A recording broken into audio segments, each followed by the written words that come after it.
সামনের দিকে শক্ত তালু বা হার্ড প্যালেট, পিছনের দিকে নরম তালু বা সফট প্যালেট, মানে হাড্ডি আছে, এটাকে আমি কি বলি ম্যান্ডিবল, তাই না? এটার উপরে জাস্ট এখানে একটা গ্রন্থি আছে, এটাকে বলি আমরা প্যারোটিড গ্রন্থি।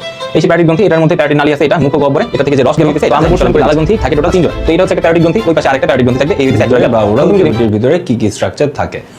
তো চলো শুরু করি। আমাদের প্রথমেই যে স্ট্রাকচারটা দেখতে পাইতেছি এটাকে আমরা সবাই চিনি জিহ্বা, তাই না? এটা ইজিলি বোঝা যাইতেছে। এখন জিহ্বার নিচে দেখো যে জিনিসটা আছে, এটা হচ্ছে একটা পেশি। এই পেশি থাকার কারণে আমরা জিহ্বার যেদিকে খুশি ওইদিকে নাড়াইতে পারি।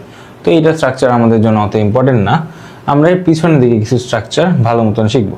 এই জিনিসটা যদি আমরা সরাই দিই এখন, তাহলে দেখো এই যে স্ট্রাকচারটা তুমি দেখতে পাইতেছো, এটাকে বলে দিতেছি আমরা তালু। মানে জিহ্বা যদি তুমি মুখের ভিতরে উপর দিকে তুলো, তাহলে যে জায়গাটা তুমি টাচ করো ওইটাকে বলে দিতেছে আমরা তালু। সামনের দিকে শক্ত তালু বা হার্ড প্যালেট, পিছনের দিকে নরম তালু বা সফট প্যালেট। আচ্ছা, এটা গেল। এখন এই জায়গায় সফট প্যালেটের মধ্যে একটা জিনিস তুমি দেখতে পাবা ঝুলতে থাকে, জিহ্বাটা সরাই দিই তাহলে ভালোভাবে বোঝা যাবে। তুমি হা করে ধরো, পিছনের দিকে একটা জিনিস দেখতে পাবা গলায়, ওইটাকে বলি হইতেছে আমরা ইউভুলা বা আলজিভ। এখানে দেখো মোটামুটি বোঝা যাইতেছে হালকা এই জিনিসটা, অ্যাকচুয়ালি এই যে এটা যেটা হচ্ছে পিছন থেকে ঝুলতে দেখা যায়, ঠিক আছে? আশা করি দেখা যায় এই জিনিসটা, ঠিক আছে? এটা হচ্ছে ইউভুলা বা হইতেছে আলজিভ। আচ্ছা গেল। এখন আলজিভের কাজটা কি অ্যাকচুয়ালি? এই জিনিসটা কানেক্টেড আছে কার সাথে, এটা একটু দেখলে তুমি বুঝতে পারবে এটা অ্যাকচুয়ালি কাজটা কি করতেছে। এটা তোমার নাকের ছিদ্র, তাই না? এইটা তোমার নাকের ছিদ্র, এদিক দিয়ে জিনিসপাতি ভিতরে যাইতেছিল, বাতাস ভিতরে যাইতেছিল। এখন তুমি পিছন থেকে দেখো, এখানে অ্যাকচুয়ালি দেখা যাইতেছে না এই হাড্ডির জন্য, আমরা দুইটা হাড্ডি সরাই দিই তাইলে আমরা ছিদ্রটা ভালো মতন দেখতে পাবো। এখানে দেখো একটা ছিদ্র দেখতে পাইতেছি, তাই না? এই ছিদ্রটা বাইরে থেকে আমরা এই পাশ থেকে দেখছিলাম একটু আগে, এই সেই ছিদ্র, ঠিক আছে? এই ছিদ্র এই যে নিচে দেখতেছি, এই পাশ থেকে দেখতেছি, এখন ওই পাশে দেখা যায়, মানে এটাই সেই ছিদ্র।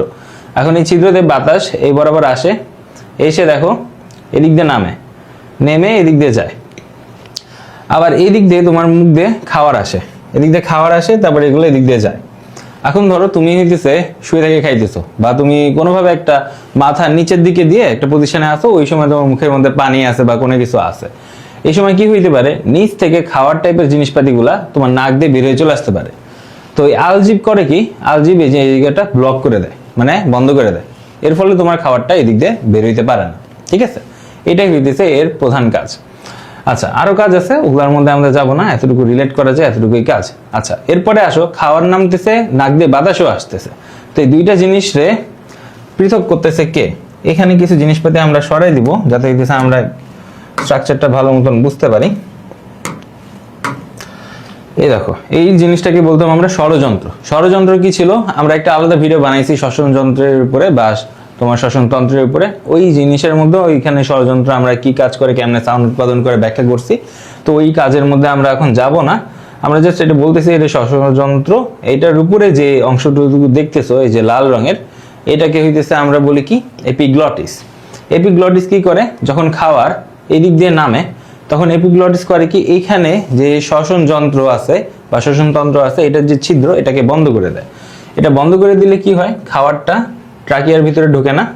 এর ফলে তোমার খাবারটা নিরাপদভাবে অন্য নালী দিয়ে চলে যায় এবং তোমার শ্বসনতন্ত্র যেটা আছে এটাও সেফ থাকে। এখানে দেখতে পাইতেছো একটা ছিদ্র আছে, এই ছিদ্রটা অ্যাকচুয়ালি তোমার হইতেছে বন্ধ করে এপিগ্লটিস। এপিগ্লটিস হইতেছে এই যে লাল এই জিনিসটা, এটা হইতেছে এইরকম করে আছে, এটা এইভাবে বন্ধ হয়ে যাবে।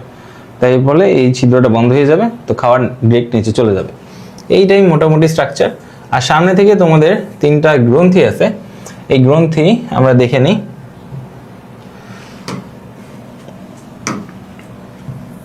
এই পাশে আসো, এখানে দিছে আমরা কি বলছিলাম, এই হাড্ডিকে আমরা ম্যান্ডিবল বলছিলাম, তাই না? হাড্ডি কয়টা কি আছে, কোনটার নাম কি, এইটার জন্য আলাদা ভিডিও আছে, তোমরা এটা না পারলে ওইখান থেকে দেখে আসো, তোমার এটাও একটা ক্লিয়ার ভিজুয়ালাইজেশন চলে আসবে। আচ্ছা, এখানে হচ্ছে গালের এখানে যে হাড্ডি আছে, এটাকে আমরা কি বলি ম্যান্ডিবল, তাই না?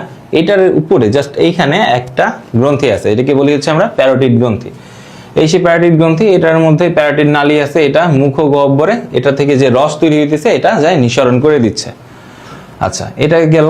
তো আমরা পড়ছিলাম কি লালা গ্রন্থি থাকে টোটাল 3 জোড়া। তো এটা হচ্ছে একটা প্যারোটিড গ্রন্থি, ওই পাশে আরেকটা প্যারোটিড গ্রন্থি থাকবে, এই হইতেছে 1 জোড়া গেল। এখন তুমি যদি ম্যান্ডিবলটা সরাই দাও, তাইলে তুমি দেখবা ভিতরে আরো দুইজন আছে। ম্যান্ডিবলের ঠিক নিচে একজন ছিল, এটাকে বলতেছি আমরা সাবম্যান্ডিবুলার। সাব মানে বুঝায় কি নিচে, আর ম্যান্ডিবল দিয়ে বুঝাই দিছে ম্যান্ডিবলের নিচে। তো সাবম্যান্ডিবুলার একটা গ্রন্থি। অ্যান্ড এইখানে এই জায়গায় কি এটা জিহ্বা, তাই না? জিহ্বার ঠিক নিচে দেখো আরেকটা গ্রন্থি। তো এটা কি বলবো আমরা? সাবলিঙ্গুয়াল গ্রন্থি, ঠিক আছে? তো আলটিমেটলি সাবলিঙ্গুয়াল ওই পাশে আরেকটা থাকবে, সাবম্যান্ডিবুলার ওইদিকে থাকবে। এই আমাদের 3 জোড়া লালা গ্রন্থি। তো মুখগহ্বরে এই কয়টা স্ট্রাকচার জানলে তোমার মোটামুটি এই লেভেলের পড়াশোনায় কাজ চলে যাবে। তো আজকে ভিডিওতে এতটুকুই। এরপরে যদি আরো কোনো আন্ডারস্ট্যান্ডিং ভিডিও লাগে বা কোনো কিছুতে কনসেপশনে ক্লিয়ার করা লাগে, তাহলে অবশ্যই তোমরা কমেন্টে জানাও, আমি ওইটার উপর একটা ভিডিও বানাই দিব।